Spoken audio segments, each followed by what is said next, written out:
Bismillahirrahmanirrahim. Assalamualaikum warahmatullahi wabarakatuh.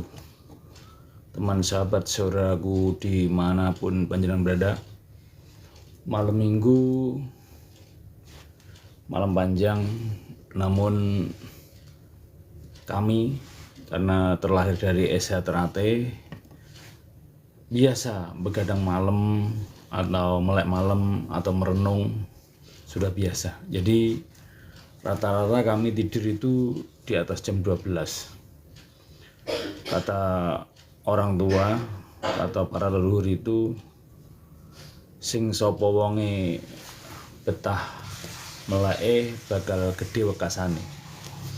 Jadi setelah kita praktekkan, setelah kita buktikan, ternyata orang yang sering melek malam dengan orang yang jarang melek malam itu memang beda.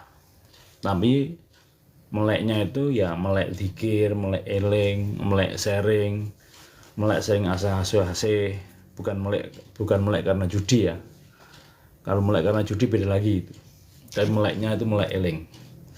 Dan rata-rata kami itu kalau begadang itu biasanya suka asah-asih bersama teman-teman kami, sahabat kami, saudara kami dimanapun tempat berada.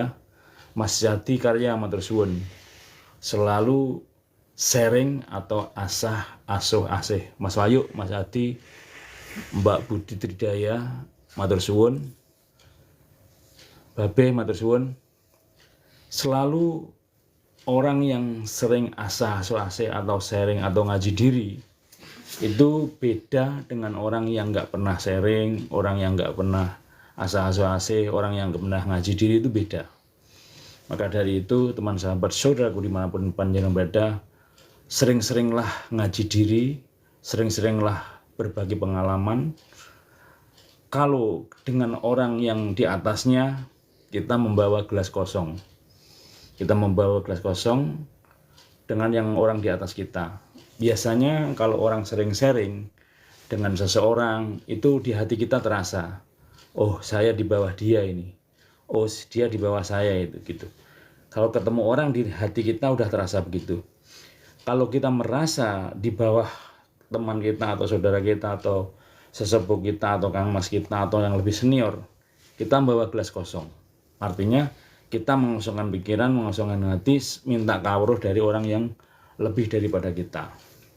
Kemudian kalau ketemu seseorang itu rasanya di hati kita itu, oh ini di bawah saya ini. Kita pancing, kita kasih wejangan, kita kasih arahan. Kemudian kalau sudah terpancing, cocok, barulah nanti di situ sering ngaji diri. Karena ngaji diri itu sekarang itu jarang sekali, gak banyak. Orang yang ngaji diri itu biasanya orang yang praktek dari ngaji kitab, ngaji alam, ngaji kitab, ngaji buku, baca buku, dipraktekkan itu namanya ngaji diri. Setelah seseorang mulai ngaji diri, ketemu seseorang yang sama-sama ngaji diri itu cocok. Biasanya itu juga gerakannya Allah. Allah itu menyocok-nyocokkan, Allah itu menjodohkan.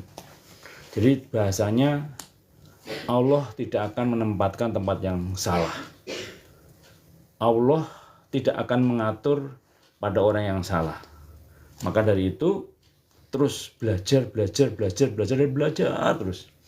Sampai semua yang ada di dunia ini kita banyak yang kita kuasai. Namun di atas langit ada langit. Di atas orang pintar ada orang pintar. Di atas orang hebat orang hebat. Tapi kitanya harus banyak menguasai banyak hal.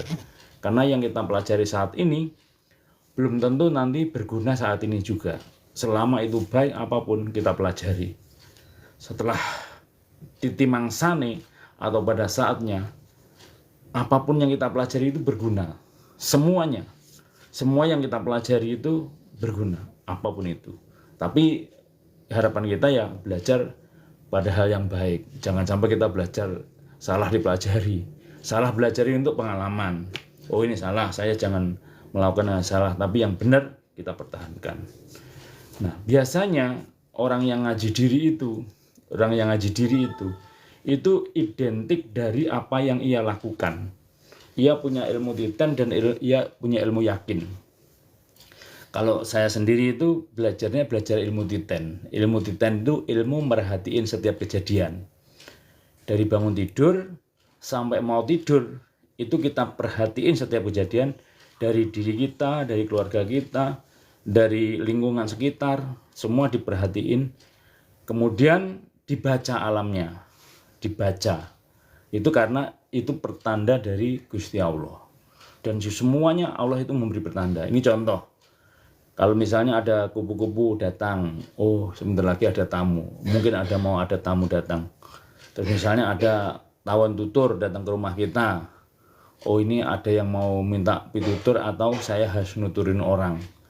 Terus ada kumbang. Kumbang itu kan tawon yang gede itu. Oh berarti saya ini ngambang kurang mantep. Terus semua alamnya dibaca. Sampai kita bisa membaca nama, bisa membaca alam, bisa membaca situasi, bisa apapun kita baca semua. Nama bawa makna asma kinaryo jopo. Segala nama kita baca juga. Semuanya kita baca. Makanya ngaji kitab itu 1/4, ngaji alam, ngaji diri 1/4, ngaji alam 1/4, dan ngaji rasa 1/4. Seseorang yang sudah ngaji kitab, ngaji diri, ngaji alam, ngaji rasa, dia mendapatkan 4/4 sama dengan 1. Insya Allah seseorang yang sudah keempatnya tadi dikaji, dia akan mendapatkan dan mengerti sejatinya. Oh sejatinya ngaji itu seperti ini, membaca itu ternyata bukan hanya membaca jari ini, tapi juga membaca diri kita, membaca semuanya dibaca. Nah yang kita lakukan itu sampai kita membuktikan, semua buktikan. Dan setelah kita buktikan, kita akan benar-benar mengerti, oh ternyata apapun kata orang tua, apapun kata kitab, apapun kata leluhur, apapun kata orang bijak, kalau kita buktikan semua akan terbukti. Jadi apapun itu harus kita buktikan, semua kita buktikan. Setelah kita buktikan akan terbukti. Terutama yang paling penting di masyarakat itu kebanyakan kehidupan bermasalah. Ini judulnya kehidupan bermasalah. Saya akan mencoba menggali kehidupan saya yang dulu bermasalah. Kehidupan orang bermasalah itu nomor 1, biasanya kalau belum ditolong Allah itu dia belum sadar dan menyadari. Rumusnya kalau pengen ditolong Allah, 1 harus sadar dan menyadari. Kemudian dari sadar dan menyadari itu, dia hasil dari koreksi diri, introspeksi diri. Ya koreksi diri sebanyak mungkin, sering meditasi atau sering merenung atau sering duduk diam, koreksi diri sebanyak mungkin. Setelah koreksi diri sebanyak mungkin, ia ketemu salah di dalam dirinya, ia beneri. Ketemu kurang di dalam dirinya, ia tambahi. Nah kemudian, kenapa ya kehidupan saya perasaan udah bener ya, tapi kok masih sulit? Ternyata berdasarkan riset atau menurut pengalaman yang pernah saya lakukan, saya dulu waktu hidup susah, sulit itu karena saya nggak berbakti sama ibu saya. Saya nggih mboten sudah sama ibu itu nggih mboten sudah. Tapi nggak ngopain ibu, nggak membahagiakan ibu, nggak nyenengi ibu, nggak ngasih duit ibu banyak. Jadi ini berdasarkan kisah nyata tentang diri saya, kenapa harus saya beritakan, kenapa harus saya sharekan, karena ini penting. Di masyarakat banyak sekali kehidupan yang oleng, kehidupan yang bermasalah. Itu salah satunya karena kita belum berbakti sama ibu, belum nyenengin ibu, belum membahagiakan ibu. Dulu waktu saya belum membahagiakan ibu, waktu belum nyenengin ibu, saya kerja berdua sama istri itu nggak cukup buat makan. Jadi setiap bulan kadang-kadang pinjem gitu. Kemudian waktu itu saya dilalahnya juga habis nikah belum punya anak selama 5 tahun. Setelah saya koreksi diri, introspeksi diri, saya usaha apapun jatuh. Waktu saya usaha pompa jatuh, bedak jatuh, usaha bensin jatuh, usaha HP jatuh, usaha beras jatuh. Kemudian ketemulah orang Cina. Mas Darso, matur suwun Mas Darso, nggih, salam. Nggih, wong gunung matur suwun, Mas Farhan matur suwun. Mas Darso matur suwun, wassalamualaikum warahmatullahi wabarakatuh. Selamat malam Mas Darso. Saya lanjut dulu cerita kita. Kemudian setelah saya ketemu orang Cina dibilangin, sampean mesti nggak berbakti karo ibuke. Kok ngerti Mas? Kok ngerti? Kok Hakim kok ngerti? Lah kehidupan ini sampean susah, terus jual ini sampean nggak laku. Orang yang berbakti sama ibunya itu kehidupannya lancar, usahanya mesti nggak jatuh, usahanya mesti terjaga. Terus saya buktikan. Kemudian saya setiap hari itu menangis di sajadah itu, setiap sore itu menangis. Ya Allah, buktikan saya jadi pengusaha, saya akan ngobatin ibu saya gitu. Kemudian setelah saya tiba-tiba dengan doa saya sungguh-sungguh, datanglah Pak Haji Udin sama Mas Tanto ke tempat saya. Tukang konveksi sama tukang bordil ke tempat saya. Kemudian setelah Mas Tanto sama Pak Udin tuh ngobrol, tukang konveksi tanya kepada tukang bordil, kerja di mana Mas? Itu di pabrik bordil gitu. Kemudian Pak Haji Udin bilang, aku tak bordil ke tempat sampean ya. Kita kan baru kenal Pak, lewat Pak Agus saja. Nah, lewat Pak Agus saja, kemudian saya bilang sama Pak Haji ya udah nanti lewat saya aja bordilnya. Saya bordil ke tempat Mas Tanto yang kerja di PT Abdi Tunggal waktu itu. Kemudian setelah saya bordil dari Pak Haji Udin ke tempat Mas Tanto, untungnya 200 perak. Setelah untung 200 perak, saya kumpulin sebulan itu untung 1 juta. Setelah saya kirimkan ke ibu saya, sekali-kalinya ngirim duit sama ibu 1 juta, senangnya minta ampun. Omset saya naik 10 juta itu. Kemudian setelah minggu kedua, bulan kedua, ibu saya kirim 2 juta, omset saya naik 20 juta. Kemudian yang bulan ketiga, ibu saya kirim 3 juta, omset saya naik 30 juta. Semenjak itu ibu saya gaji. Tanggal 1 juta, tanggal 15 1 juta. Saya kasih uang pensiunan. Setelah itu kehidupan saya terbuka.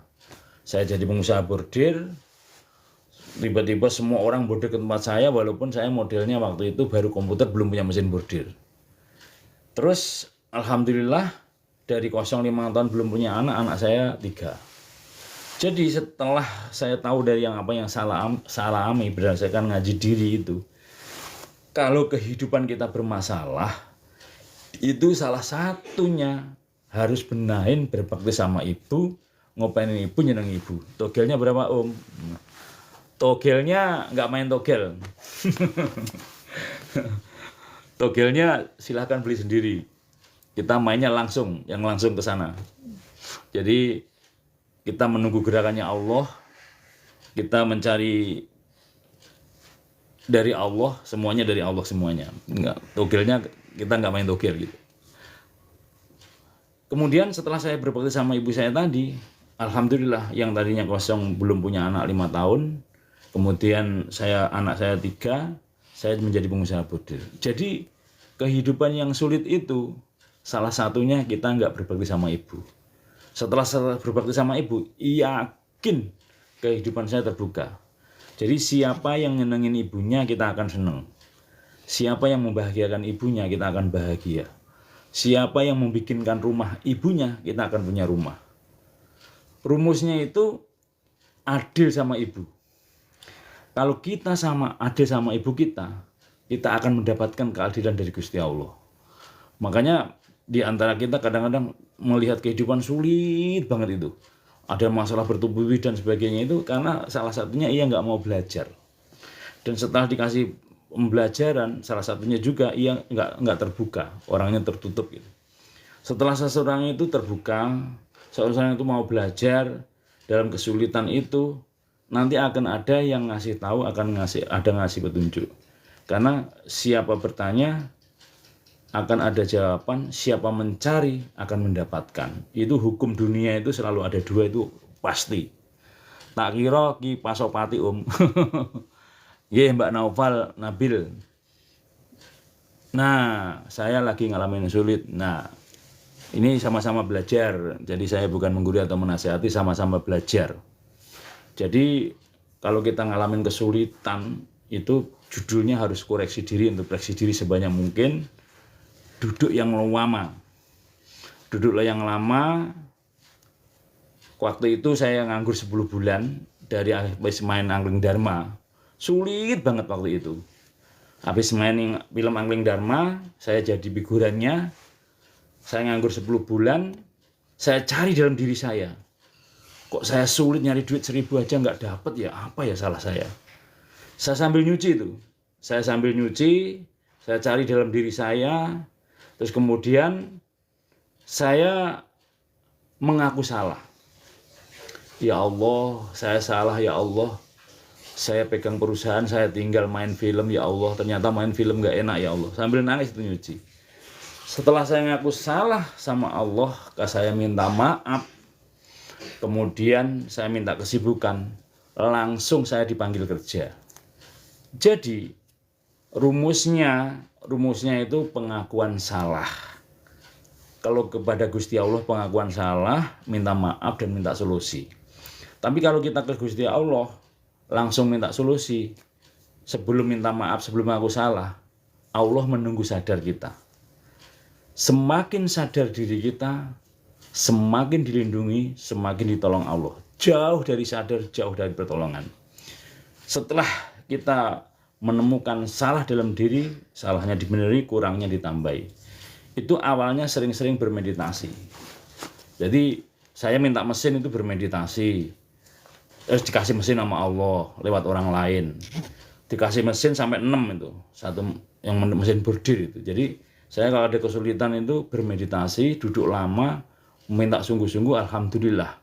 Itu dikasih sama Gusti Allah. Tapi langkah pertama yang harus diperbaiki itu adalah setelah ngaku salah, terus kemudian minta maaf, minta solusi itu, kita harus hubungan komunikasi dengan ibu yang baik. Dengan ibu adil, dengan ibu baik, dengan ibu menomorsatukan, ibu dinomorsatukan.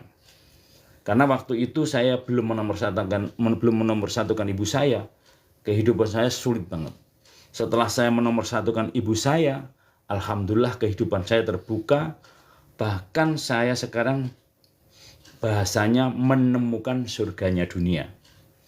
Jadi menemukan surganya dunia bukan surga akhirat, tapi surganya dunia saya temukan sekarang. Jadi bukan kaya raya, bukan. Saya pengen kaya raya tapi belum kaya raya. Tapi kehidupan selalu cukup dan dicukupi oleh Allah. Bahasanya setelah kita berbakti sama ibu kita, kemudian bapak kita, istri harus berbakti sama kita. Nah ini dua ini jangan masalah. Jadi rumus hidup yang sudah berkeluarga, yang ada masalah itu, pasti ada masalah diri ini dengan ibu. Diri ini dengan ibu, dengan bapak, pasti ada masalah. Kehidupan kita masalah.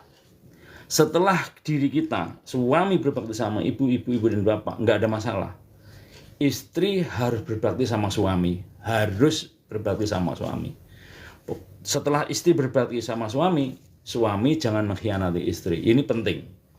Jadi dalam hidup itu rumusnya, suami harus berbakti sama ibu, istri harus berbakti sama suami, dan suami jangan mengkhianati istri.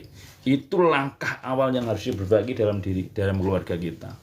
Setelah diperbaiki, nanti baru berikutnya.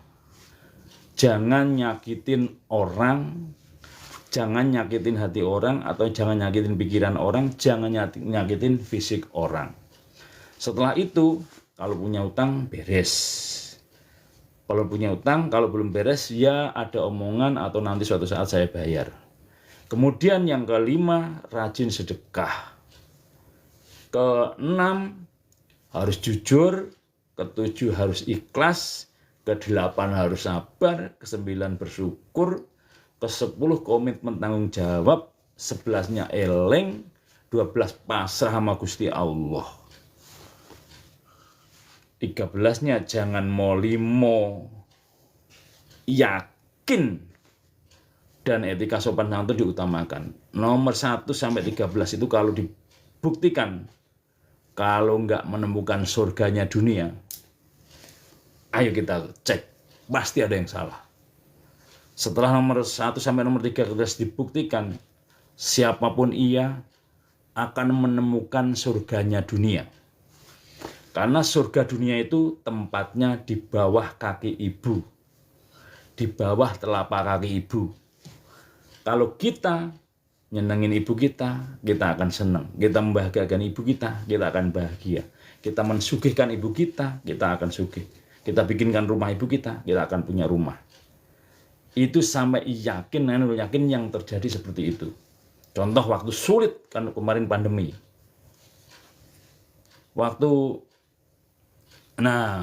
Sulit usaha apa juga gagal, duit habis. Nah sejatinya duit itu nggak ada habis Kang Mas, karena kadang-kadang orang itu modelnya kepercayaan. Saya itu modelnya kepercayaan, dibeliin mesin orang, dibantu orang, dimodalin orang gitu. Modelnya kepercayaan, modelnya kejujuran. Tapi itu harus empat mata Kang Mas. Empat mata sering ketemu kita, nanti akan menemukan. Sampai menemukan Allah itu nggak jauh dari kita. Kita menemukan Allah di dalam pikiran dan hati kita. Nanti sampai itu. Tapi tahap pertama tadi harus dikupas dulu, harus dibenerin dulu, jangan sampai kita ada masalah dengan ibu kita. Karena ini riset di masyarakat, orang-orang yang pernah saya cerahi, siapapun ia, tak suruh berbakti sama ibunya, tak suruh nyenengin ibu, tak suruh membahagiakan ibu, tak suruh adil sama ibunya, ia mendapatkan keadilan dari Allah. Bahasanya begini, kalau kita belum adil sama ibu kita, nggak akan mungkin kita mendapatkan keadilan dari Allah. Tapi kalau kita bertanya, sudah belum kita adil sama ibu kita? Sudah, wajar kalau kita mendapatkan keadilan dari Allah. Tapi kalau kita belum adil sama ibu kita, wajar juga kita belum mendapatkan keadilan dari Allah. Jadi rumusnya memang yang pertama itu hubungan dengan ibu itu harus nomor satu, benar dulu, jangan ada masalah. Kemudian setelah ada yang bertanya, kalau ibunya sudah nggak ada gimana gitu. Nah, rahayu nggih. Orang jujur sering dibohongi. Memang itu. Kalau sering dibohongin 1 kali, 2 kali, 3 kali, nanti diganti Allah, harus saya ikhlas. Saya sering banget dibohongin.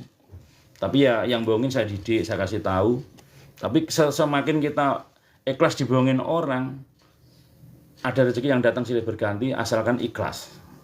Dan kemudian setelah kita menggunakan ilmu ikhlas itu, pikiran kita jangan ada negatif, kita positif selalu.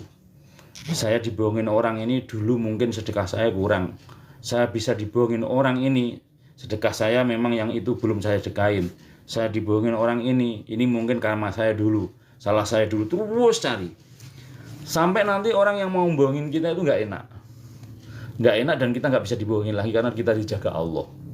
Ternyata setelah kita koreksi diri, introspeksi diri sebanyak mungkin, setelah kita ini dijaga Allah, keluarga kita dijaga Allah itu, ya dilalah aja gitu. Bahasanya dilalah aja, selalu dijaga Allah. Di dalam posisi apapun dijaga Allah, dilindungi Allah. Karena bahasanya orang yang sudah tidak ada jarak lagi sama Gusti Allah itu apapun agama ya, saya tidak ngomong agama. Apapun agamanya, apapun ajarannya. Orang yang dekat dengan Gusti Allah itu apapun yang ia inginkan baru di batin ada. Memang ada yang cepat, ada yang lambat, ada yang perlu waktu 1 hari, 2 hari, 3 hari, 4 hari, semuanya terjawab. Bahkan yang bulan Mei, Juni, Juli ini, 3 bulan ini saya menemukan rumus. Jadi ke Gusti Allah itu dengan lisan, ya Allah, saya mohon maaf, ya Allah, saya mohon duit, ya Allah, saya mohon kerjaan, ya Allah, hamba mohon bayar, ya Allah, hamba mohon karyawan, ya Allah, hamba mohon lancar. Tapi jangan tidak dengan lisan. Kemudian setelah dengan lisan, dengan pikiran kita memandang Gusti Allah. Kemudian setelah dengan pikiran, dengan hati kita memandang Gusti Allah. Antara lisan, pikiran, dan hati itu mandang. Ya Allah, hamba salah banyak. Maafkan saya, maafkan kedua orang tua, kedua mertua, adik, kakak, saudara, teman, sahabat, bos, pelanggan, semua dimintakan maaf. Bahkan seluruh pejabat negeri ini dimintakan maaf. Saudara kita sedunia dimintakan maaf, kanan kiri kita dimintakan maaf. Nah, setelah kita berdoa mintakan maaf itu tadi ke Gusti Allah, yang saya temukan kemarin itu saya SMS Gusti Allah. Dan sampai sekarang itu terbukti. Jadi kalau pas kita, bahasanya begini, nuwun sewu ya, nuwun sewu teman sahabat. Nuwun sewu, pas BCA kita ada 2. Yang satu pribadi, jangan sampai ada yang tahu BCA kita. Yang satu ini BCA umum. Pas BCA umum ini kosong, kita SMS Gusti Allah, WA-an sama Allah. Nomornya nomor kita sendiri. Ya Allah, ini rekening saya tinggal segini, hamba yakin ya Allah, Engkau akan mentransfer lewat hamba-hamba Engkau, lewat pelanggan saya, lewat orang yang mau order ke saya ya Allah. Itu nggak lama kemudian, lewat paling lama 2 hari, itu langsung banyak yang transfer. Itu dari bulan Mei sampai bulan Juli ini saya buktikan. Bahkan saya tulis di buku. Oh, berarti yang saya tulis di SMS ini termasuk kalam tulis. Kalau ini kan kalam ucap. Kita bisa berucap ini dari Allah. Kita bisa mikir dari Allah. Kita bisa pakai rasa dari Allah. Sekarang kita tulisan dari Allah. Saya SMS Allah itu terbukti. Bahkan saya ada tulisannya. Ini buku saya ini buku catatan yang saya SMS Gusti Allah. Nyata ini. Ini buku saya ini catatan yang SMS Gusti Allah. Kesannya lucu, tapi benar. Ternyata ke Gusti Allah itu milik semua orang. Jadi Gusti Allah itu milik siapapun yang mau mendekat. Syaratnya ke Gusti Allah itu belajarnya mulai hatinya belajar bersih. Pikirannya jernih. Mindset is pray. Pola pikir adalah doa. Jadi di pikiran kita itu nggak ada negatif lagi. Saya yakin bakal dapat duit, saya yakin bakal maju, saya yakin bakal sukses, saya yakin sebentar lagi dapat kerjaan, saya yakin sebentar lagi ada yang order, saya yakin. Di pikiran kita itu selalu positif, nggak ada negatif. Mau dijahatin orang itu berterima kasih seakan-akan tuh, malah kita doakan. Saya kemarin 2 bulan kemarin itu beli tripod, pesennya gede tapi yang datang kecil, ya nggak apa-apa, kita ikhlas. Kemudian setelah kita ikhlas kita doakan, setelah doakan kita peringati dia itu. Nah ini buktinya ini. Ini saya beli tripod yang 180 yang datang segini 2 kali. Udah saya bikin videonya. Setelah saya bikin videonya, saya ingatkan kalau jualan jangan gini nggak berkah. Kemudian saya doakan dia. Ya alhamdulillah orderan border sampai sekarang belum terus ngalir silih berganti. Jadi kita harus punya ilmu titen. Kalau kita ngikhlaskan barang gitu ya. Mas Bayu Seno matur suwun. Nggih rahayu. Nggih, matur suwun sedaya. Nggih Mas Bobi, Mas Almin, Mas Ujeng, Mas Angkasa semuanya terima kasih. Jadi kalau sudah kita mengikhlaskan sesuatu itu tidak kita pikir lagi, memang itu benar Allah mengganti. Nah, ciri khasnya jangan dipikir apapun yang terlepas dari diri kita. Lost joy.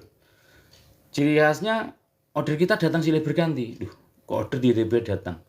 Yang tidak bordir tiba-tiba bordir. Yang tidak pengen nyucuk lampah dengan kita nyucuk lampah. Yang tiba-tiba kita menjadi narasumber dan seterusnya itu ngalir silih berganti. Apapun yang kita tanam, apapun yang kita ikhlaskan, apapun yang kita kerjakan yang selama itu baik itu nggak ada yang tertukar. Maka kuncinya ikhlas itu benar. Nah, setelah kita lakukan semua itu dengan ikhlas tanpa dipikir tadi, silih berganti, ya sudah, tinggal bilang ya Allah makasih, ya Allah terima kasih, ya Allah terima kasih.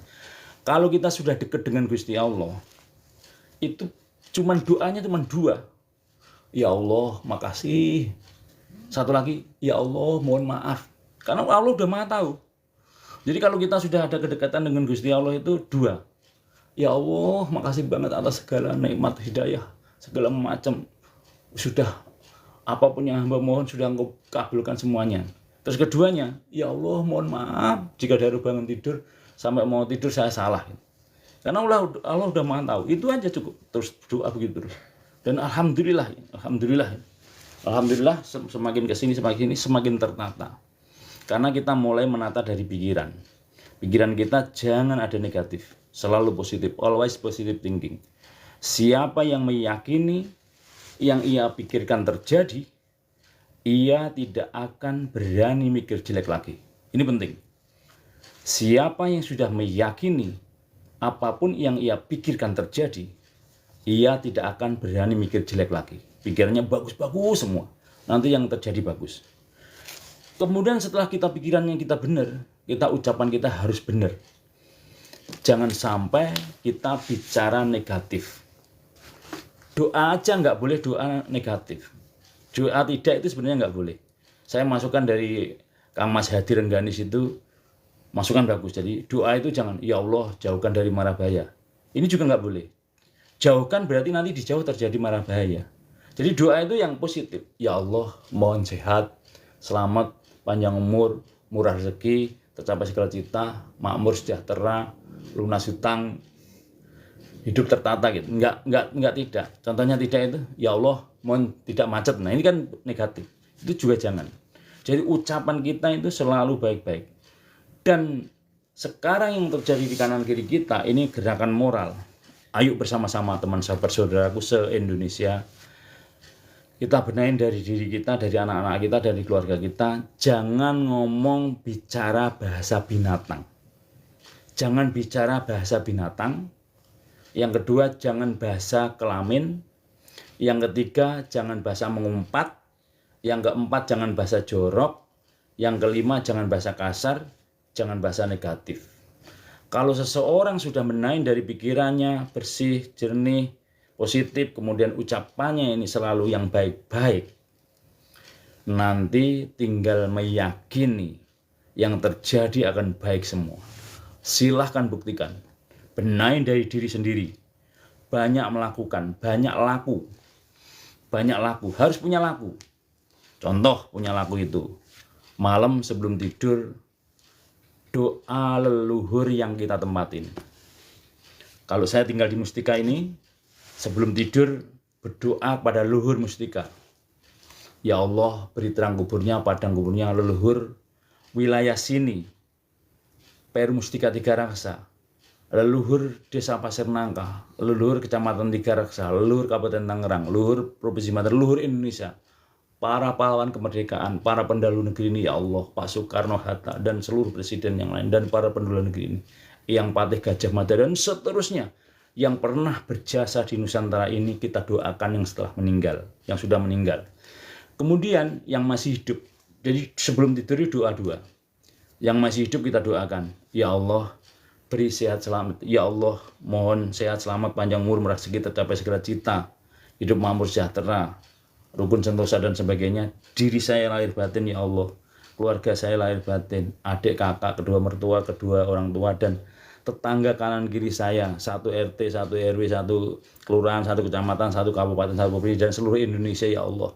Pejabat negeri ini, ya Allah, dari RT sampai presiden, ya Allah, DPR, MPR, TNI, Polri, dan semua yang tinggal di negeri ini, ya Allah, Engkau berikan kesehatan, keselamatan, ya Allah, rukun se-Indonesia, ya Allah, tanpa pandang ras, suku, agama, dan golongan, setiap hari berdoa yang sudah meninggal dan berdoa yang masih hidup. Orang yang seperti itu layak mendapatkan surganya dunia, karena yang di dalam pikirannya dia baik-baik semua, yang di dalam ucapannya baik-baik semua, yang ia lakukan baik-baik semua. Kadang kita beli bensin di pom bensin, ada sisa 5.000, ya udah buat Mbak ngopi aja. Kita beli di Alfamaret, ada sisa 10.000 atau 5.000, ya udah buat ngopi Mbak aja. Dimanapun, uang yang di bawah 10.000 adalah harus dibagikan. Tapi uang yang di atas 10.000 kita simpan gitu. Wow, orang yang seperti itu luar biasa. Hidupnya menemukan ketenangan batin. Bahkan ada tambahan, kita sedekah kucing. Saya itu beli makanan kucing, tapi saya nggak melihara kucing. Saya beli makanan kucing, tapi saya nggak melihara kucing. Kalau pagi, saya sebarin di depan rumah saya. Siang saya sebarin di rumah saya, dan sore saya sebarin di rumah saya. Salah satu tandanya, setelah saya sedekah kucing itu, order rame terus, nggak putus, terus ada terus. Sedekah semut, kalau kita makan, ada tulang dan sebagainya, kasih bawah mangga. Ada, kalau gula itu harus dikecilin, harus dipercik-percikin. Kalau gede dia semutnya malah mati. Nanti bekas tulang kita itu, kita makan ayam, bekas tulangnya itu kalau dikasih bawah mangga, nggak lama kemudian semut itu maranin bekas tulang tadi, banyak sekali. Kayaknya bahagia banget gitu. Jadi semut itu bisa dapat makan dari sisa tulang yang kita makan itu. Itu sedekah semut. Dan termasuk ada percikan gula-gula yang manis. Kalau permen juga dikecilin dulu, kalau permen disebar yang kecil-kecil. Kalau gede malah matiin semut. Termasuk juga ini pola-pola benar. Kalau habis ngopi, cepet-cepet bekasnya dicuci. Jangan diendapin, jangan lama. Takutnya ada semut yang nempel di kopi mati. Nah, ini berarti kita membunuh semut, bukan membahagiakan semut, kita membunuh semut. Kalau satu hari ngopi satu kali, banyak semut yang mati di kopi kita 10, sehari 3 kali berarti kita membunuh semut sehari 30 semut. Kalau sebulan udah berapa semut yang kita matikan? Padahal Allah Maha Pencipta. Kalau gitu, supaya bekas kopi kita nggak ada semut di situ, cepat dibersihin supaya nggak membunuh semut. Jadi jiwa-jiwa kita, jiwa-jiwa menolong, jiwa-jiwa kita, jiwa-jiwa welas asih dan kasih sayang. Terus selama kita mengarah ke situ, yakin kehidupan kita tidak ada akan masalah. Karena sudah mulai menaik pikiran, menaik ucapan, menaik hati, jangan ada atau pinggirin syirik, iri, dengki, takabur, sombong, serakah, dipinggirin. Setelah itu, pikiran kita dikosongkan, hati kita dikosongkan, diisi dengan menyebut nama Allah atau nama Tuhan. Kalau yang Islam, denyut jantung hati kita bunyinya ya Allah, ya Allah, ya Allah, ya Allah, ya Allah. Denyut jantung hati, ya Allah, ya Allah, ya Allah, ya Allah. Detik jam tik tik tik tik tik sama, ya Allah, ya Allah, ya Allah, ya Allah, ya Allah. Dari bangun tidur sampai mau tidur, di dalam hati kita, denyut jantung hati kita bunyinya ya Allah, ya Allah, ya Allah, ya Allah, ya Allah. Pikiran kita sama, ya Allah, ya Allah, ya Allah, terus dari bangun tidur sampai mau tidur. Bahkan di saat kita sambil bekerja, hati dan pikiran kita masih ya Allah, ya Allah, ya Allah, ya Allah, ya Allah. Dan itu bisa karena terlatih, dan itu bisa karena dibiasakan. Dan seseorang yang sudah melatih hati dan pikirannya selalu ya Allah, ya Allah, ya Allah, ya Allah, atau Allahu Akbar, atau subhanallah, monggo. Senangannya terserah. Yang penting isi hati dan pikiran kita setiap detik itu Tuhan yang Maha Kuasa. Ini pun baru menyebut namanya, belum manunggal dengan zatnya. Allah Maha Suci, kita kotor, menyatu tapi tidak satu. Gimana Gus jualan bisa banjir order? Doakan lingkungan dari RT, dari RW, dari desa, seluruh wilayah didoakan supaya kaya, maju, sukses. Itu poin. Supaya jualan sukses. Kemudian ya rajin sedekah. Kemudian ibu, bahagiakan ibu. Wis pokoknya bahagiakan ibu. Pasti jualannya laku, jualannya lancar. Senangin ibu, bahagiakan ibu. Senangin ibu, bahagiakan ibu. Senangin istri, bahagiakan istri. Senangin anak, pasti jualannya laku. Tapi yang terutama ibu-ibu, ibu kita, ibu kandung kita. Ibu kandung kita kasih duit banyak, pasti kita orderannya ngalir silih berganti. Tapi juga kita berdoa juga, doain juga para pelanggan kita sehat selamat, doain kita tetangga kanan kiri kita, doain wilayah kita, doa setiap hari. Kekuatan kita adalah kekuatan doa. Kemudian kalau malam itu kalau bisa sebelum tidur baca Yasin. Itu yang beragama Islam ya. Kalau yang beragama Injil, Kristen ya baca Injil. Jadi kalau tikus dibunuh soalnya ngerusak, ganggu, enggak. Kalau tikus juga jangan dibunuh. Kalau ada tikus diambil lewat karung, dibunuh di rumah, jangan dibunuh. Dijak ngobrol, kemudian dikeluarkan di tempat yang bagus. Artinya tempat yang digot gitu. Di rumah saya waktu itu ada kecil-kecil beranak itu. Di rumah nggak kelihatan, kemudian saya ambil, saya kasih karung, saya keluarin di tempat yang got bagus, saya sambil jawab, tikus, terima kasih udah main ke tempat saya, tapi mulai hari ini kamu di got ya, jangan masuk ke rumah saya gitu. Nah itu nilainya sampai sekarang nggak ada tikus masuk. Jadi jangan sampai hati kita itu benci sama tikus, tapi dijawab sama tikus, jangan dibunuh. Kelabang apapun masuk ke rumah jangan dibunuh, tapi diambil, kasih karung atau kasih plastik, dibuang. Disambil ajak ngomong, jangan masuk ke tempat saya lagi ya. di bahasa hati.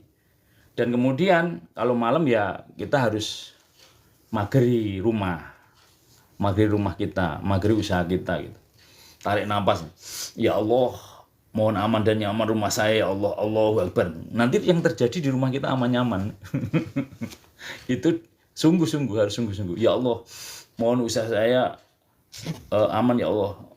Tarik nafas sekali. Nanti yang terjadi ya aman, karena kita yakin.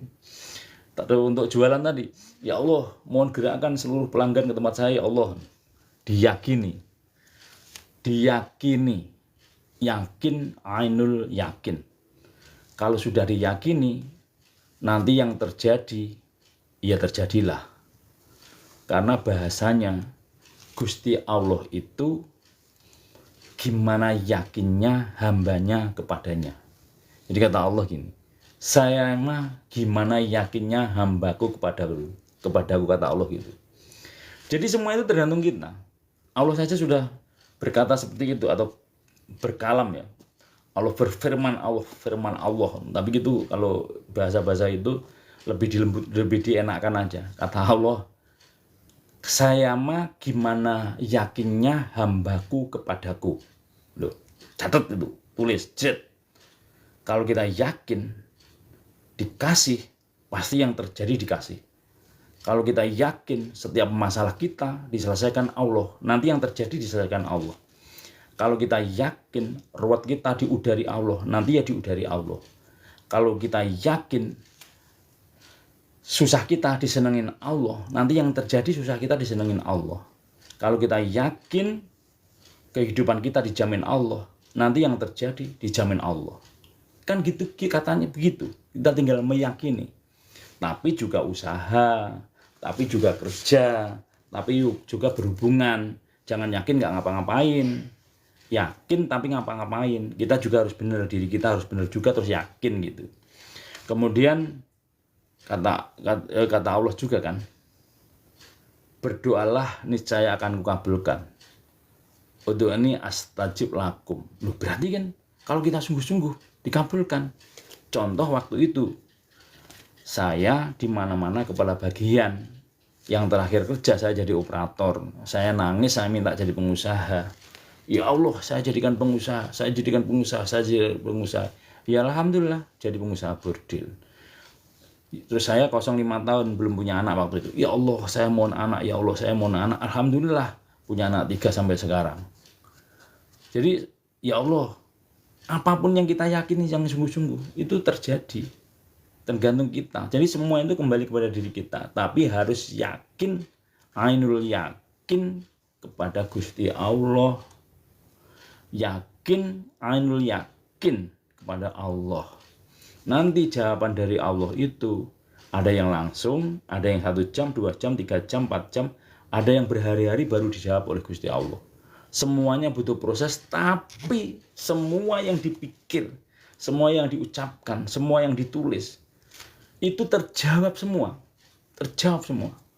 Karena Gusti Allah itu melihat kita, mendengar kita, ngawasi kita. Gusti Allah mencatat apa yang kita catat gitu. Jadi kalau kita misalnya pengen apa, tulis. Ya Allah, suatu saat saya pengen ini. Nanti apa yang kita tulis itu namanya kalam tulis, ya terjawab. Tapi jawabannya ada yang perlu lama, ada yang langsung dan sebagainya, ada yang proses. Nah, itu yang harus sabar. Kalau kok belum dijawab, koreksi diri lagi, introspeksi diri lagi. Mungkin masih ada yang salah dalam diri kita. Salah kita benerin, kurang kita tambahin. Sering-sering bermeditasi, sering-sering beritikaf, sering-sering bertafakur, sering-sering duduk diam yang lama. Kalau malam duduk diam yang lama, sering. Jadi setiap hari harus duduk minimal 30 menit atau 20 menit setiap hari, menyerahkan pikiran dan hati ke Gusti Allah, menyerahkan jiwa raga ke Gusti Allah setiap hari.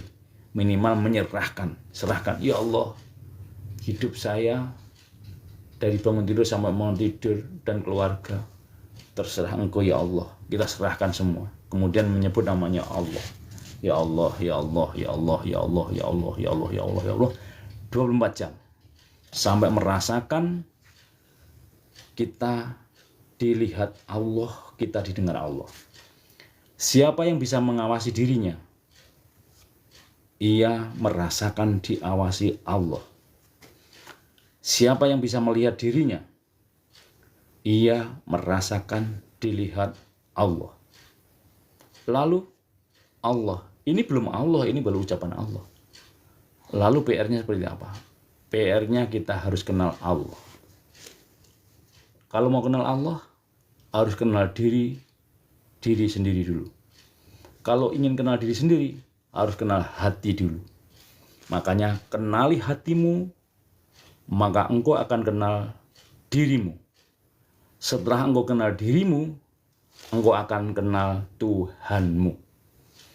Setelah engkau kenal Tuhanmu, yakinlah kehidupan kita dari bangun tidur sampai mau tidur selalu digerakkan Allah, dijamin Allah, dilindungi Allah, diberkahi Allah, didorong Allah, dijaga oleh Allah.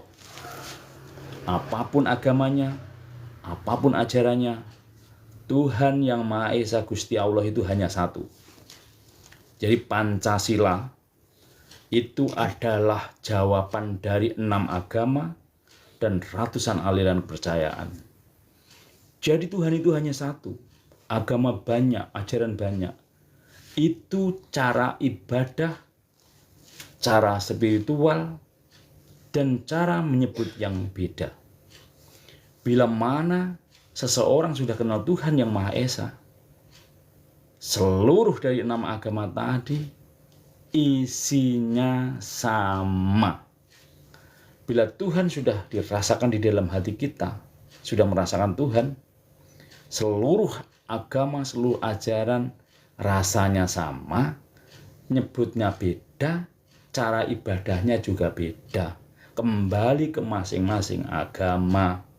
Itulah para leluhur Indonesia menginginkan warga Indonesia, menginginkan rakyat Indonesia, menginginkan bangsa Indonesia yang seperti itu. Jadi yang ditunggu negara saat ini seluruh penceramah, entah dari Islam, entah dari Kristen, entah dari Buddha, entah dari Konghucu, Hindu, Katolik, ia menceramahi umatnya atau kaumnya, juga merangkul 6 agama dan ratusan aliran kepercayaan dirangkul. Dihormati, dihargai, tidak saling menjelekkan, tidak saling memaki, dan tidak boleh menyerang. Itu yang ditunggu negara, wahai saudaraku sebangsa Indonesia. Sekarang ini orang Islam sama orang Islam begini. Sesama NO ada yang begini. Ini kan miris. Sesama pencaksilat begini. Sesama karyawan begini. Sama-sama orang Indonesia begini.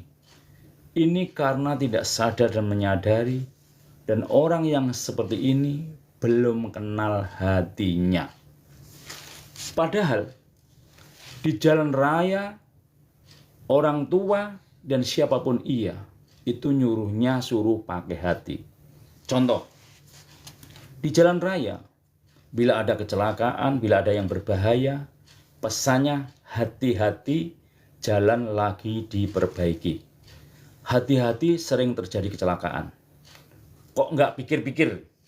Pikir-pikir sering terjadi kecelakaan, belum pernah ada. Pikir-pikir jalan lagi diperbaiki, nggak ada. Hati-hati, sering terjadi kecelakaan. Hati-hati, jalan lagi diperbaiki. Pesannya suruh hati-hati. Kalau hati itu belum perintah. Tapi kalau hati-hati adalah perintah, suruh pakai hati. Jadi rumusnya hidup ini harus pakai hati selaras dengan pikiran. Orang yang pakai hatinya 50, pikirannya 50% hatinya, 50% pikirannya, hidupnya balance, biasa-biasa. Tetapi orang yang 60% pikirannya, hatinya 40 udah mulai banyak pusing. Orang yang 70% pikirannya, 30% hatinya banyak pusing. Orang yang 80% pikirannya, 20% hatinya banyak pusing setiap hari. Banyak masalah setiap hari. Dan orang yang mengandalkan pikirannya tanpa melibatkan hatinya, hidupnya pusing gundah gulana. Stres, tidak ada enaknya hidup. Tetapi kalau dibalik, pikirannya 40%, hatinya 60%, hidupnya tenang. Pikirannya 30%, hatinya 70%, indah sekali. Pikirannya 20%, hatinya 80%, hidupnya indah sekali. Jadi, seseorang itu yang mengedepankan hatinya selaras dengan pikirannya, ialah pemenang sejati. Pemenang sejati dalam hidup ini, apapun agamanya, apapun ajarannya. Yang pikirannya selalu kosong, hatinya kosong dan diisi oleh Allah. Diisi dengan menyebut nama Allah. Pemenang sejati dalam hidup ini, yang selalu hatinya ada Allah. Ya Allah, ya Allah, ya Allah. Pikirannya Allah, Allah. Dan siapa yang Tuhan tujuan hidupnya, seluruh alam akan mengamini. Seluruh alam akan melayani. Buktikan. Setelah terbukti, kita baru yakin. Setelah terbukti, kita timbul yakin.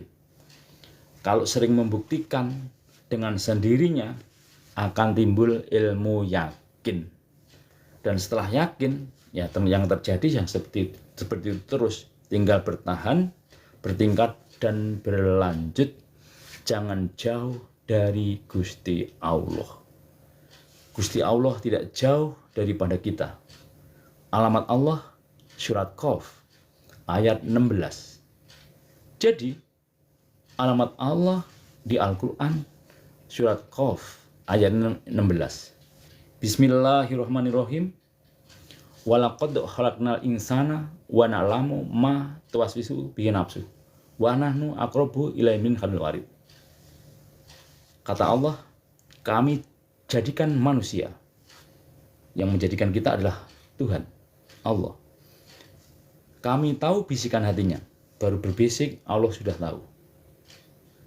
Kami tidak jauh kepadanya daripada urat nadi atau urat leher. Allah di sini enggak, di sini enggak, di mana? Di sini. Ya Allah, Kau melihatku karena Kau Maha melihat, ya Allah. Ya Allah, Kau mendengarku karena Kau Maha mendengar, ya Allah. Engkau dekat sekali denganku, ya Allah. Karena kata Bimbo, aku dekat, Engkau dekat, ya Allah. Kalau aku jauh, Engkau jauh, ya Allah. Kata Obi Mesak, Tuhan di antara kita. Kata orang Kristen, Tuhan bersama kita, ya Allah. Kata Ebit, Tuhan ada di sini, di dalam jiwa ini. Berusahalah agar dia tersenyum. Jadi, di sini ini bersihkan. Di sini bersihkan, jangan ada halang-halang. Tidak ada yang menghalang-halangi pikiran, tidak ada yang menghalangi hati. Langsung, ya Allah, Kau melihatku dan Kau mendengarku, ya Allah. Karena Kau Maha melihat, Engkau Maha melihat, dan Kau Maha mendengar, ya Allah. Ampuni dosaku, ampuni dosa kedua orang tua, kedua mertua, ampuni anak istri, ampuni dosa seluruh saudaraku se-Indonesia, ya Allah.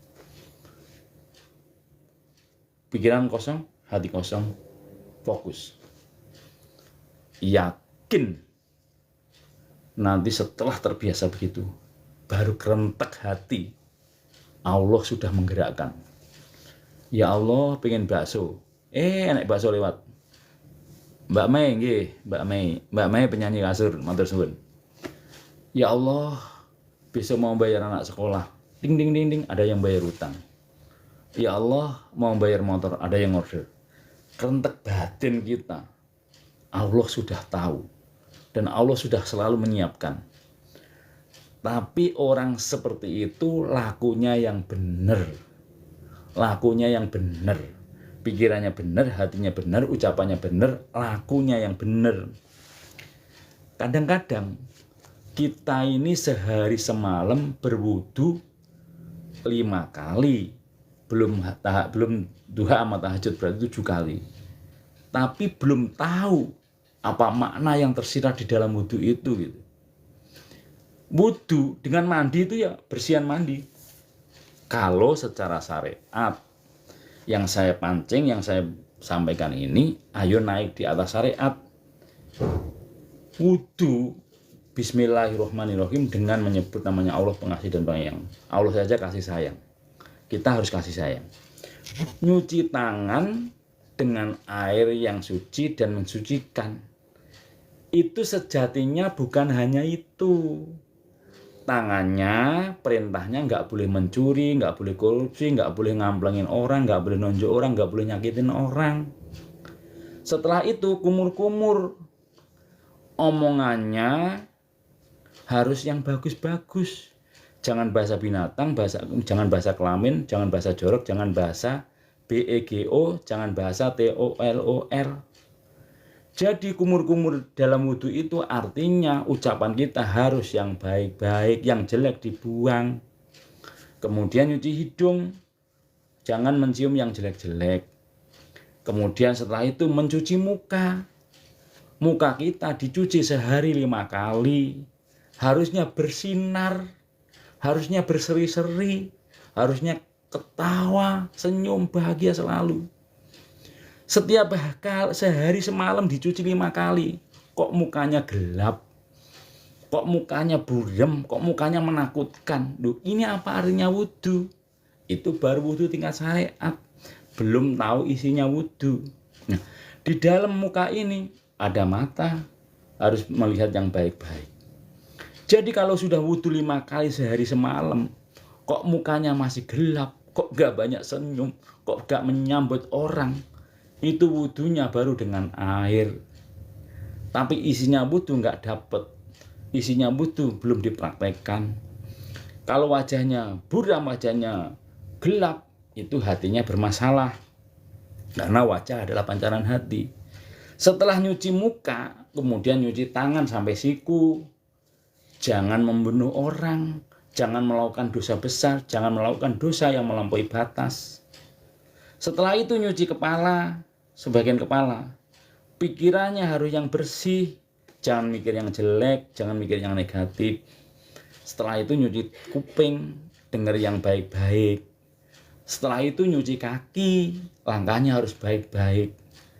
Itu sejatinya wudhu. Banyak di antara kita yang sudah bergelar oknum ustadz, oknum kiai, ngomongannya masih jelek, masih banyak di antara kita.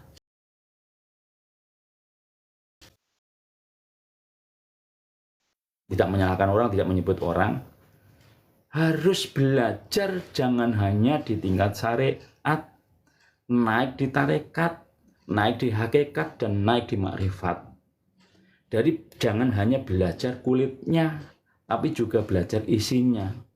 Orang yang sudah belajar isinya, terutama ini hati, ia akan menemukan mutiara di dalam dirinya bila mana sudah mulai belajar hati. Orang yang sudah mulai belajar hati itu orang yang dapat hidayah. Hati harus dipelajari. Bahkan kami menemukan ilmu pendidikan hati, ilmu pengetahuan hati, ilmu pengenalan hati. Dan ini sudah saya dorong, mudah-mudahan suatu saat bisa masuk di kurikulum sekolah. Karena kita menemukan ilmu hati itu bukan dari sekolah. Kita menemukan ilmu hati di luar sekolah. Dari kultur, dari budaya, dari segala macam aliran, kita akhirnya bisa menyimpulkan apapun yang kita pelajari, apapun agamanya, apapun ajarannya, semua kembali ke diri sendiri, kembali ke hati. Orang yang sudah mempelajari banyak hati, ia orang yang beruntung. Orang yang beruntung, orang yang hatinya selalu ada Tuhannya, pikirannya selalu ada Tuhannya. Itu orang yang paling beruntung. Karena orang yang seperti itu, nyaris hidupnya tidak ada masalah. Hidupnya dijamin Allah, hidupnya dijaga Allah. Karena ia sering melayani hamba Allah. Ia membuktikan ilmu kehidupan. Omongannya dengan hatinya sama. Perbuatannya dengan omongannya sama. Sebenarnya para leluhur sebelum masuk agama yang 6 ini, impor ini, sudah menemukan sebuah ajaran yang sangat luhur. Jadi ajaran kebatinan, kapitayan, kejawen, Sunda Wiwitan, Buhun, itu ajaran dalam. Namun memang dibagi lagi. Ada yang belum, masih ke samping, belum langsung tauhid murni. Saya bilang yang sudah tauhid murni. Orang yang mengarahkan pikirannya ke Allah, lisannya ke Allah, telinganya ke Allah, hatinya ke Allah, dan langkahnya semua ke Allah. Yang saya bilang itu.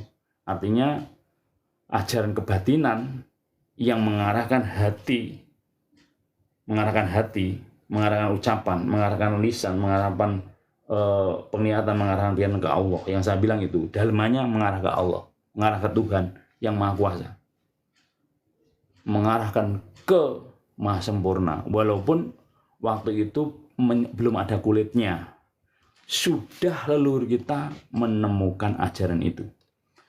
Jadi ribut agama itu tidak penting. Ribut agama itu tidak ada artinya. Tidak ada artinya ribut agama.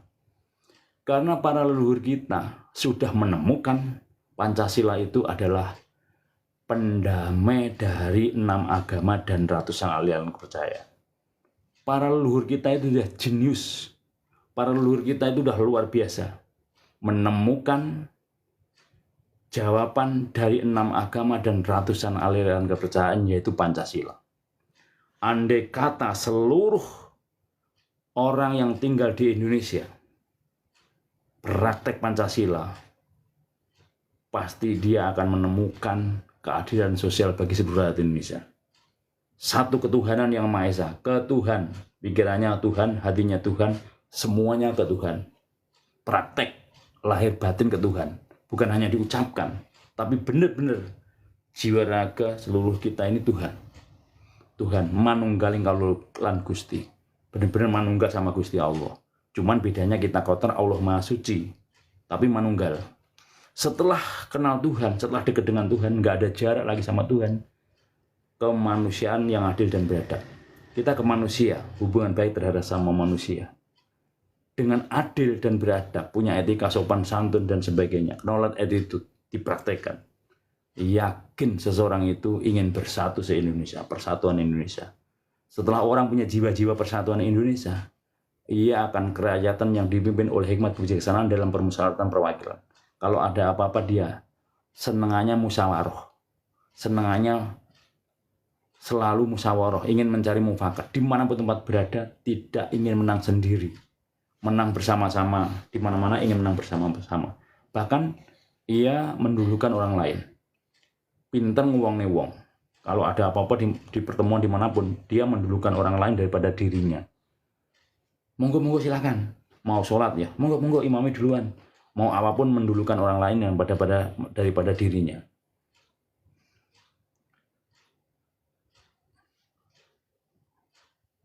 Apa ini? Berarti kisah lanjut. Laporan masalah.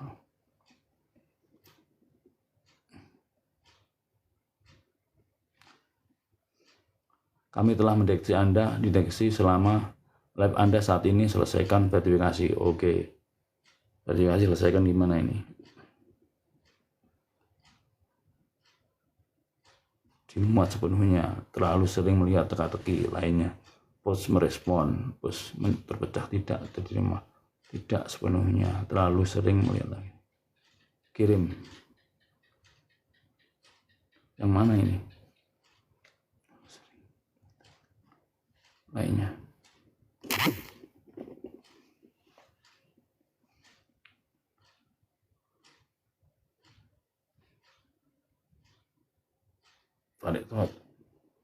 Tarik ketik. Apa ini?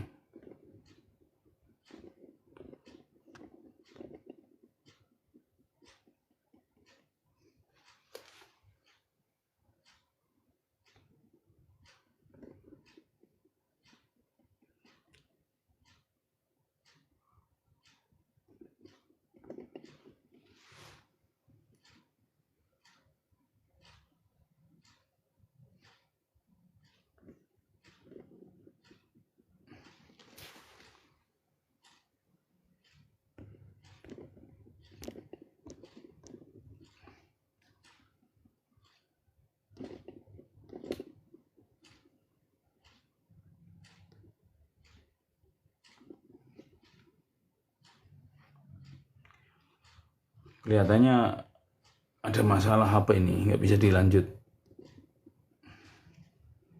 Kami telah mendeteksi Anda, dideteksi selama live, tidak saat ini, selesaikan verifikasi melanjut live Anda saat.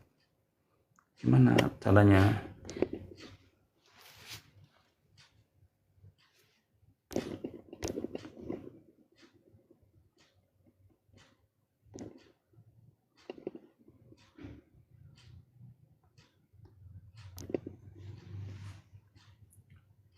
Oke teman sahabat saudaraku dimanapun berada, karena masalah HP-nya ini, kenapa ini? Mungkin nanti kita tutup dulu, atau mungkin ini kode alam sudah berhenti karena udah jam 2. Masya Allah, tidak terasa, karena kita memang sering melek malam, nyanyi tirakat, sing sapa wonge betah meleke bakal gede wekasane, dan meleknya lahir batin, batin kita melek, lahir kita melek, dan eling Gusti Allah.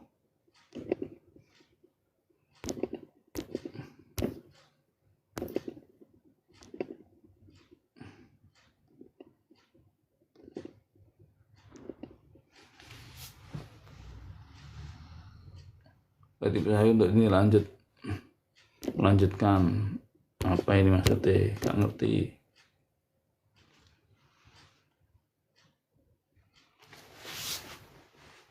Maaf ya teman saudaraku, mungkin karena udah jam 2 kita tutup dulu. Karena udah jam 2. Kita selesaikan, tapi ini kok nggak bisa ditutup ini.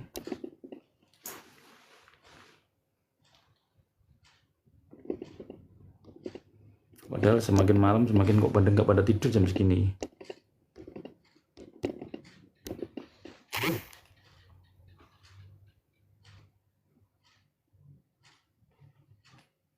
Gimana ya?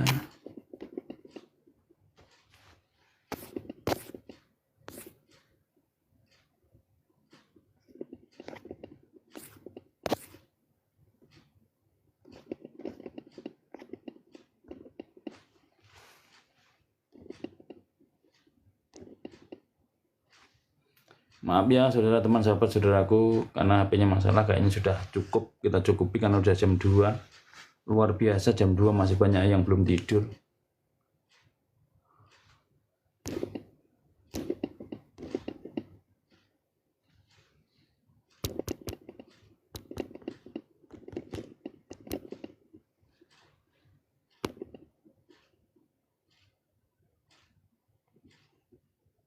Oh ini. Oh alah, Masya Allah. Ternyata ada pesan itu suruh nyamain. Yang sini sama sini suruh nyamain, setelah ketemu bisa ternyata. Alhamdulillahirrahmanirrahim. Kita lanjut saudaraku.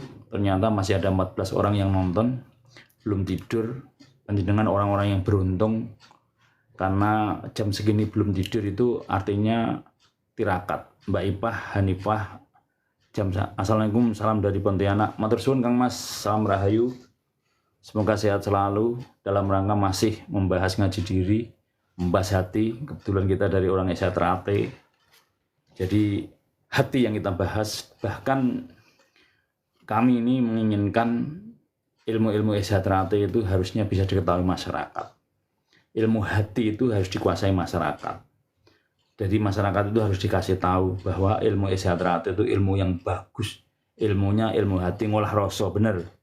Mbak Mai ngolah rasa bener ya, olah rasa, yang diolah rasanya. Olahraga itu di lapangan, olah rasa itu seperti ini waktu duduk. Jadi olah rasa, olah jiwa. Olah rasa, olah jiwa itu waktu duduk seperti ini. Bahkan ilmu-ilmu esa itu yang di-sharekan ke masyarakat itu sangat berguna sekali. Ini yang terjadi saat ini adalah kemarin di Jember itu ribut. Jadi oknum persilatan. Kalau silat ini nggak ngajarin seperti itu termasuk oknum. Tapi seperti apapun memang orangnya saudara kita, tapi perilakunya perilaku oknum gitu. Karena di PSHT itu tidak ada bekas saudara. Seperti apapun tetap saudara. Yang diajarkan ilmu hati, ilmu rasa yang diolah hatinya. Bahkan jam segini belum pada tidur itu tirakat, melek lahir dan melek batin. Kata leluhur itu sing sapa wonge betah meleke bakal gede wekasane. Siapa yang banter meleknya, lakunya melek ini dan melek batin kita akan mendapatkan anugerah nantinya. Itu udah yakin, karena orang yang melek itu masih eling. Orang yang tidur sudah tidak eling. Maka beruntunglah orang yang selalu melek lahir dan batinnya. Bukan hanya melek ini, tapi melek juga ini, melek lahir dan batinnya.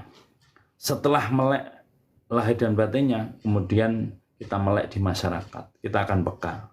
Jadi bahasanya begini, sing sapa wonge pengen mandi meleo.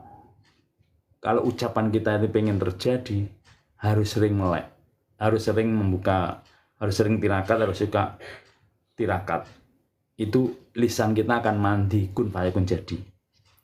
Bila kita ingin sakti, berpuasa. Nek pengen sakti poso, nek pengen mandi meleo. Jadi kita tidurnya selalu larut. Karena Allah tidak tidur, kita ngurangi tidur, itu dekat. Allah tidak makan, kita ngurangi makan, itu dekat. Allah Maha Sabar, kita belajar sabar, itu dekat. Jadi kalau ada orang yang galak, garang, menakutkan, itu jauh dari Allah. Karena Allah Maha Sabar. Kalau pengen dekat dengan Allah, kita harus sabar. Allah Maha Kasih Sayang, kita juga harus kasih sayang, itu dekat. Jadi dekat dengan Gusti Allah itu, selain menjalankan perintah dan larangannya, juga mendekatkan sifatnya. Bila sudah kita dekat dengan Gusti Allah, kita punya rahasia Allah yang orang lain tidak tahu, kita tahu. Semua berhak, semua bisa dekat dengan Allah. Jadi Allah bukan hanya milik orang-orang hebat, tapi Allah milik seluruh siapapun manusia yang mau mendekat kepada Allah. Jadi Allah itu maha indah, maha segalanya, bukan maha galak. Allah itu sangat, sebelum kita minta maaf pun Allah sudah memaafkan. Jadi cara pandangnya Allah itu kepada manusia itu sangat adil. Innallaha la yanduru ila ajsamikum wala ila suwarikum walakin yanduru ila qulubikum. Allah tidak melihat bentuk-bentukmu. Allah tidak melihat tubuh-tubuhmu. Tapi Allah lihat adalah hati kamu sekalian. Nah, adil sekali Gusti Allah melihat orang sedunia. Tidak dilihat agamanya, tidak dilihat sukunya, tidak dilihat bentuk wajah, fisiknya, tidak. Tetapi Allah lihat adalah hati kamu sekalian. Ini adil. Allah tidak melihat orang Arab, Allah tidak melihat orang Jawa, Allah tidak melihat kiai, ustadz, romo, biksu, pendeta, tidak. Allah melihat adalah hati kamu sekalian. Adil sekali. Adil sekali. Jadi, kalau begitu cara pandang Allah melihat manusia itu hatinya sangat adil. Wa amalukum. Kita bisa berpacu berlomba-lomba mencari kebaikan. Inna akramakum indallahi atqakum. Jadi yang termulia di antara kita itu yang bertakwa. Siapa yang takwanya paling tinggi di antara kita, ialah yang paling tinggi derajatnya di mata Allah. Maka dari itu kita bersyukur. Kita bersyukur.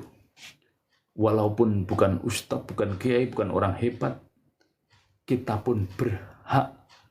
Preman pun berhak mendapatkan Allah. Kalau preman tersebut mau mendekatkan Allah. Syaratnya ke Allah, mulai belajar bersih hati, bersih pikiran. Enak toh?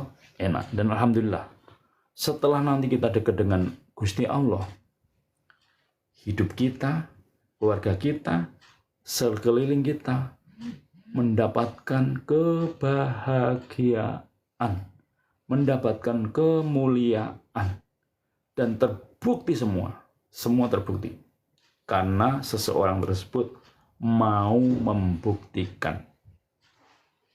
Jadi Gusti Allah itu kadang-kadang bahasanya tergantung kita. Kok tergantung kita? Kita melakukan kebaikan, Allah ngasih. Kan kita dulu. Kita menanam, Allah ngasih, kita petik. Kita menabur dulu, Allah ngasih, kita menuai. Jadi bahasanya kita dulu yang nanam, kita dulu yang berbuat, baru Allah ganti. Makanya kadang-kadang bahasanya Allah itu ngikutin kita. Allah itu ngikutin kita. Kita nanam dulu, Allah baru ganti. Kita memberi dulu, Allah ganti. Kita menghormati dulu, baru dihormati. Nah, itulah cara proses sistem yang kita harus lakukan itu kita dulu. Oke teman sahabat saudaraku dimanapun banyak berada, karena ini sudah jam 2:30 ya. 2:30, mohon maaf jikalau ada salah dan kurangnya. Sebatas obrolan ringan tentang hati, pikiran, ucapan, lisan, hati, dan tentang Gusti Allah. Tiada obrolan yang indah selain ngobrol Allah dan kehidupan. Tiada obrolan yang indah selain yang mengarah ke kehidupan, hati, dan Allah. Tiada obrolan yang indah, obrolan yang tidak ngobrol Allah. Jadi selalu indah ngobrol tentang Allah. Oke, karena udah 2:30 teman sahabat saudaraku, matur suwun, terima kasih bila ada salah kami minta maaf. Matur suwun Gusti Allah sing paring ampun. Terima kasih Gusti Allah yang ngasih, lemah telus Gusti Allah sing bales, lemah garing Gusti Allah sing paring, lemah becek Gusti Allah sing ngecek, lemah bengkah Gusti Allah sing paring berkah, lemah mawur Gusti Allah sing gawe makmur, lemah sengketa Gusti Allah yang nata, lemah lembut Gusti Allah yang disebut. Sekali lagi bila ada salah minta maaf, bila taufik wal hidayah. Wassalamualaikum warahmatullahi wabarakatuh. Assalamualaikum. Terima kasih yang sudah mengikuti, matur suwun. Lain kali kita sambung. Mbak Mei, matur suwun. Mbak Mei penyanyi kasur. Semangat selalu. Bagaimana caranya kita mendapatkan kemuliaan, kebahagiaan? Yang jelas jangan jauh dari Gusti Allah. Jangan jauh dari kedua orang tua, jangan jauh dari keluarga, jangan jauh dari sesama. Siapa yang menjaga hambanya Allah, kita akan dijaga Allah. Siapa yang nguri-nguri hambanya Allah, kita akan diuri Allah. Siapa yang memberi hambanya Allah, kita akan diberi Allah. Terima kasih. Assalamualaikum warahmatullahi wabarakatuh. Rahayu, rahayu. Gimana ngakhirinya?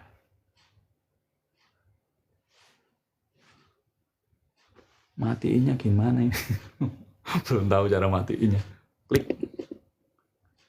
Ayo. Mbak Me, matiinnya belum tahu gimana ini. Off itu. Akhirnya sekarang oke. Suwun ya, cukup ya matur suwun.